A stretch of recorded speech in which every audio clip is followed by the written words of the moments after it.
Hi viewers, welcome to our channel. So actor Ali గారు YCP నుండి ఎంపీగా బరిలోకి దిగబోతున్నారు అన్న ఒక వార్త అయితే ప్రచారంలో ఉంది. మరి వార్తల్లో వాస్తవం ఎంత ఉంది, ఒకవేళ నిజంగా ఆయన ఎంపీగా పోటీ చేస్తే ఎక్కడి నుంచి పోటీ చేసే అవకాశం ఉంది? సో ఈ అంశం మీద డిస్కస్ చేయడానికి ప్రజెంట్ మనతో పాటు సీనియర్ జర్నలిస్ట్ జగదేవ్ గారు ఉన్నారు. వారితో ఒకసారి డిస్కస్ చేద్దాం. నమస్కారం సార్. సార్, ఆలీ గారు మరి ప్రజెంట్ ఆయన వైసీపీ పార్టీలో ఉన్నారు. సో వైసీపీ నుండి ఆయన ఎంపీగా కంటెస్ట్ చేయబోతున్నారు అన్న ఒక వార్త అయితే ప్రచారంలో ఉంది. మరి నిజంగా ఆయన ఎంపీగా కంటెస్ట్ చేయబోతున్నారు? ఒకవేళ కంటెస్ట్ చేస్తే ఎక్కడి నుంచి చేసే ఛాన్స్ ఉందంటారు సార్?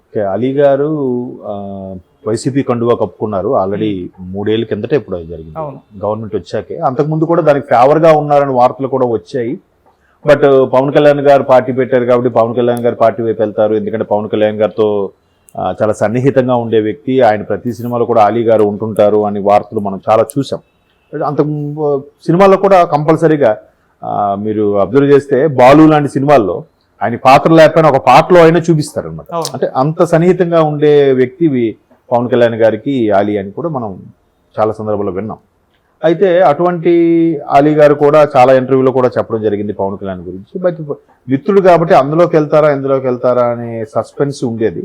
అది కాస్త ఆయన బద్దలుగొట్టి ఒక 3-4 ఏళ్ల కిందట వైసీపీ కండువా కప్పుకున్నారు. తర్వాత దాని మీద చాలా విమర్శలు ఎదుర్కొన్నారు. సొంత ఫ్రెండ్కి క్లోజ్ ఫ్రెండ్ అంటారు కదా, వృత్తి వేరు ప్రవృత్తి వేరు, ఎవరిష్టం వాళ్ళది. సో రాజకీయాలకు వచ్చే అవకాశము ఇంట్రెస్ట్ ఉంది కాబట్టి ఆయన వైసీపీ కండువా కప్పుకున్నారు. తర్వాత ఎలక్ట్రానిక్ మీడియాకి సంబంధించి అదే ఇన్ఛార్జ్గా కూడా ఉన్నారు స్టేట్. సో అంటే మన ఛానల్స్ సంబంధించి టీవీ ఛానల్స్ శాటిలైట్వి. సో ఇప్పటి నుంచి కూడా చాలా విమర్శలు ఇట్లా మాట్లాడుతున్నా కూడా ఆయన వ్యక్తిగతం వేరు రాజకీయం వేరు అన్నట్టు కూడా చాలా సున్నితంగానే బదులివ్వడం కూడా జరిగింది అలీ గారు కూడా. చాలా సందర్భాల్లో సినిమా వాళ్ళు ఏదో ఒక పార్టీకి వెళ్ళడం పోటీ చేయడం. నిన్న మనం వివి నాయక్ గారు కూడా వైసీపీ నుంచి పోటీ చేస్తాను కూడా మనం చూసాం. ఒకసారి అంటే ఎంత వృత్తిలో వాళ్ళు స్థాయికి ఉన్నత స్థాయికి వెళ్ళిన తర్వాత లేదంటే కొన్నాళ్ళు ఆ వృత్తిలో కొనసాగిన తర్వాత ఏదో ఒకటి చేయాలి, లేదంటే రాజకీయాల్లోకి వెళ్ళాలి, లేదా సేవ చేయాలి, రకరకాల అంబిషన్స్ ఉంటాయి కదా. ఆ నేపథ్యంలో ఆయన కూడా పోటీ చేస్తాడన్న వార్తలు నేను వింటున్నాను. బట్ ఎక్కువగా మైనారిటీకి చెందిన వ్యక్తి కాబట్టి మైనారిటీలు ప్రబలంగా ఉన్న ప్రదేశాలు కడప, లేదంటే కర్నూలు, కొన్ని రాయలసీమలో కొన్ని నియోజకవర్గాలు ఉన్నాయి. ఆ నియోజకవర్గాల్లో ఎలా ఉంటుందంటే మైనారిటీస్ ఎక్కువగా ఉండే అవకాశం ఉంది. సో మా ఆంధ్రాలో మైనారిటీస్ కూడా ఎలా ఉంటుందంటే మ్యాక్సిమం అక్కడ వాళ్ళ నేటివిటీ అంతా కూడా తెలుగు ప్రజలకు మమేకమైనట్టు ఉంటుంది. సో అలీ గారు కూడా మనకు చాలా మందికి తెలియదు, ఆయన మాట్లాడే తెలుగు చూస్తే అంత చాలా స్పష్టంగా అండ్ డైలాగ్ డెలివరీ కానీ మాడ్యులేషన్ కానీ చాలా బాగుంటుంది. సో అక్కడ ఆ మైనారిటీని క్యాచ్ చేసుకోవడానికి కొద్దిగా అవకాశం ఉంది. అండ్ మోర్ ఓవర్ ఇప్పుడు కాంగ్రెస్ నుంచి షర్మిల గారు పీసీ చీఫ్గా అయ్యే అవకాశం ఉంది. కాంగ్రెస్ని మళ్ళీ బతికించే ప్రయత్నం చేస్తున్నారు కాబట్టి ఆంధ్రాలో కాంగ్రెస్ మళ్ళీ లేవనెత్తి బయటికి తీసుకొచ్చే ప్రయత్నం చేస్తున్నారు కాబట్టి కాంగ్రెస్ అనగానే ఫస్ట్ మైనారిటీస్కి ఎక్కువ ఫేవర్గా ఉంటుంది. ఏమైనా క్రిస్టియానిటీ కానీ ముస్లిం మైనారిటీస్ కానీ ఎవరైనా కానీ. సో ఇప్పుడు కాంగ్రెస్ షర్మిల గారు ఖచ్చితంగా దిగి ఆమె తరపున కొంతమంది వైఎస్ఆర్సీపీలో షిఫ్ట్ అయ్యి పోటీ చేసే అవకాశం ఉంటే కనుక మైనారిటీ ఓట్లను అటు వెళ్ళిపోయే అవకాశం ఉంది కదా. సో అలాంటి సందర్భంలో అలీ గారు లాంటి వాళ్ళని తీసుకొని ఆ పర్టికులర్ నియోజకవర్గాల్లో నిలబెట్టే అవకాశాలు అయితే లేకపోలేదు వైసీపీకి. సో అలీ గారు ఎలాగో మైనారిటీకి చెందిన వ్యక్తి కాబట్టి దాన్ని కాంగ్రెస్ వైపు డైవర్ట్. ఇప్పటికే కాంగ్రెస్ వస్తే కాంగ్రెస్ తరఫున షర్మిల గారు వస్తే వైసీపీ ఓటే చీలుతుంది, టీడీపీ జనసేన ఓటు చేయలేదు కానీ. సో ఖచ్చితంగా ఆ ఓటుని చీలిపోకుండా మైనారిటీని క్యాష్ చేసుకోవడానికి అలీ గారు లాంటి వాళ్ళని చూజ్ చేసుకుని మరీ పెట్టుకునే అవకాశం కూడా కనిపిస్తుంది వైసీపీలో. సో వైసీపీ తరఫున కూడా అలీ గారు కొంచెం ఫేవర్గా ఉన్నారు. ఎక్కడ కూడా మరీ డెప్త్గా వెళ్ళి మిగతా మంత్రులాగా విమర్శలు చేయకపోయినా ప్రతిపక్షాల మీద వైసీపీ అంటే ఫేవర్గానే ఉన్నారు. జగన్మోహన్ రెడ్డి గారి గురించి చాలా సందర్భాల్లో ప్రస్తావించి పొగడం కూడా జరిగింది. కాబట్టి మేబీ ఏ స్థానం నుంచి ఇంకా ఖరారు కాలేదు. ఎందుకంటే కొన్ని స్థానాల్లో ప్రకటించారు. మేబీ అది ఎంపీ స్థానం వైపు వెళ్ళి పోటీ చేస్తారా లేదా ఎమ్మెల్యేగా చేస్తారా అనేది కూడా ఇక క్లారిటీ రాలేదు. చేస్తే చేయొచ్చు, దానికి గెలుస్తారా గెలవడం నెక్స్ట్. ఒకసారైనా పోటీ చేసామని కొద్దిగా సాటిస్ఫాక్షన్ ఉంటుంది కదా. రాజకీయాల్లో ఏంటి ఇలా ఉంటుందా, రాజకీయాల్లోకి ఇలా బుర్ర జల్లుతారా, రాజకీయాల్లోకి వెళ్తే ఇలాంటి విమర్శలు ఎదుర్కోవాలా, రాజకీయాల్లోకి వెళ్తే తర్వాత పర్టికులర్ పార్టీకి చెందిన వాళ్ళు విమర్శలతో ఇక్కడ సినిమా అవకాశాలు కోల్పోతామా అనే కూడా ఉంటాయి. అవన్నిటికీ ఆలోచించి తెగించే దిగాలి. ఎందుకంటే వడివేలు గారు తమిళనాడులో తీసుకుంటే బాగా ఉధృతంగా ఆయన లేని సినిమా అంటూ లేదు. ఇప్పుడు మన తెలుగులో ఎలా ఉంటుందంటే హైయెస్ట్ కమెడియన్స్ ఉన్న ఇండస్ట్రీ ఏది ఉంటే Telugu industry. But Tamil industry అలా కాదు, ఒక సీజన్ లో ఒక కమెడియనే ఫుల్ స్వింగ్ లో ఉంటారు. వాళ్ళిద్దరు ముగ్గురు కలిసి యాక్ట్ చేసిన కమెడియన్స్ గా యాక్ట్ చేసిన సినిమాలు చాలా అరుదుగా కనిపిస్తాయి, చాలా రేర్ గా.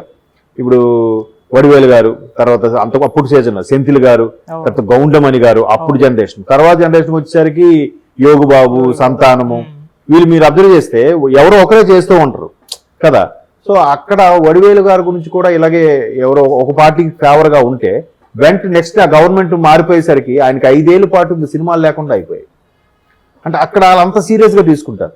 బట్ మన దగ్గర అలా అంత సీరియస్ గా ఉండదు కాబట్టి పర్వాలేదు. బట్ ఒకసారి రాజకీయాల్లోకి వెళ్తే పవన్ కళ్యాణ్ లాంటి వారికే విమర్శలు తప్పలేదు. పవన్ కళ్యాణ్ లాంటి వాళ్ళకే సొంత ఆయన ఫ్యాన్స్ లో కూడా కొంతమంది అంటే నాకు హీరోగా మంచి ఇష్టం కానీ రాజకీయాల్లోకి వెళ్తే ఇష్టం లేదండి. ఎందుకు ఇష్టం లేదంటే ఆయన ఇష్టం లేక కాదు, పవన్ కళ్యాణ్ స్థాయి వ్యక్తిని కూడా ప్రతి ఒక్కరు విమర్శించేస్తారు, ప్రతి ఒక్కరు దుయ్యబడతారు, ప్రతి ఒక్కరు ఇష్టసారం కామెంట్ చేస్తారని బాధకే చాలా మంది పవన్ ఫ్యాన్స్ ఆయన రాజకీయాల్లోకి వెళ్ళకుండా ఉండాల్సింది, ఎంతమంది ఇన్ని మాట్లాడుతున్నారనే సందర్భాలు ఉన్నాయి.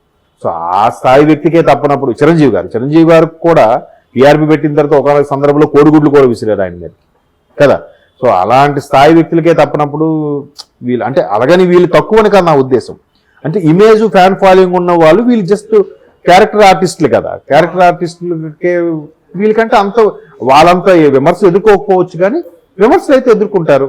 బట్ దేనికైనా కయ్యానికైనా వియ్యానికైనా సై అన్నట్టుగానే ఉండాలి. విమర్శ స్వీకరించాలి, అవసరమైతే విమర్శలు తిప్పుకొట్టాలి, దేనికైనా సై అన్నట్టు ఉండాలి. ఇన్ కేసు ఓడిపోయినా మళ్ళీ బ్యాక్ టు సినిమాలు అన్నట్టుగానే ఉండాలి తప్ప మరీ పర్సనల్ గా తీసుకొని ఫీల్ అయిపోతామంటే మాత్రం ఈ రాజకీయాల్లో మనుగడ కష్టం.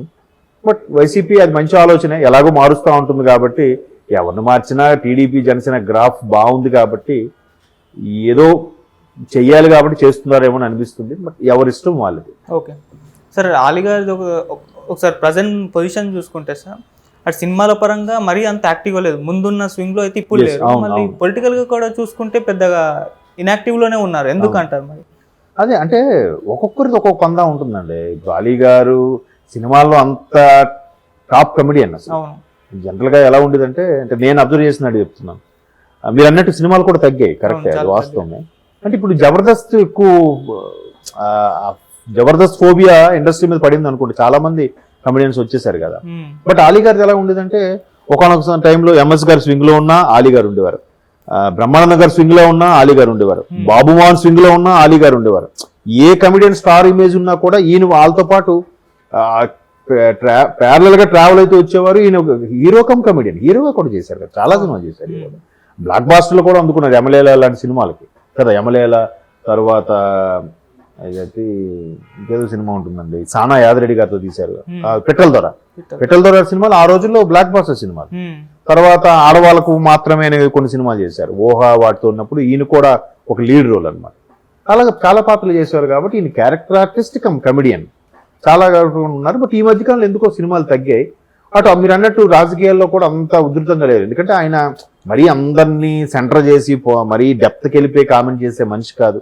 అలా అనుకుంటే ఇండస్ట్రీలో అన్ని రోజులు ఉండేవాడు కాదుగా, అందరితో కూడా మంచి సన్నిహిత సంబంధాలు ఉన్న వ్యక్తే. కానీ పైగా ఆయన గుప్తదానాలు కూడా చేస్తుంటారట అలీ గారు. ఎందుకంటే ఒకసారి కృష్ణవంశీ గారి ఇంటర్వ్యూలో కూడా చెప్పడం జరిగింది, బాగా పేదల వాళ్ళకి ఆ మైనారిటీకి సంబంధించిన వాళ్ళకి మక్కాకి వెళ్ళి ఏర్పాటు చేయడం, మక్కా వెళ్ళడానికి వాళ్ళకి ఏమైనా సాయం చేయడం గట్రా చేస్తుంటారు. మంచి పర్సనే. బట్ పవన్ కళ్యాణ్ గారితో విభేదించారనే విషయం మీద ఈ మధ్యన వార్తలు వచ్చారు, కానీ అక్కడ కూడా ఆయన్ని మరీ పవన్ కళ్యాణ్ గారిని దుయ్యబట్టడం అవేం చేయలేదు కదా. వ్యక్తిగా వృత్తిపరంగా వేరే ఏమో కానీ మేము ఫ్రెండ్స్ అన్నట్టుగానే చెప్పారు. ఈవెన్ పవన్ కళ్యాణ్ కూడా అలీ గారి గురించి ఎప్పుడు తప్పుగా మాట్లాడలేదు. సో చూద్దాం, ఒక్కొక్కరికి ఒక్కొక్క ఇంట్రెస్ట్ ఉంటుంది. ఒకసారి పోటీ చేస్తే గెలిపోవడం పక్కన పెడితే మేము ట్రై చేసాం అన్నట్టు ఉంటుంది కదా. సో ఆయన కోరికే మాది, ట్రై చేయండి, చూద్దాం. ఆల్ ది బెస్ట్ అలీ గారు మీ తరపున.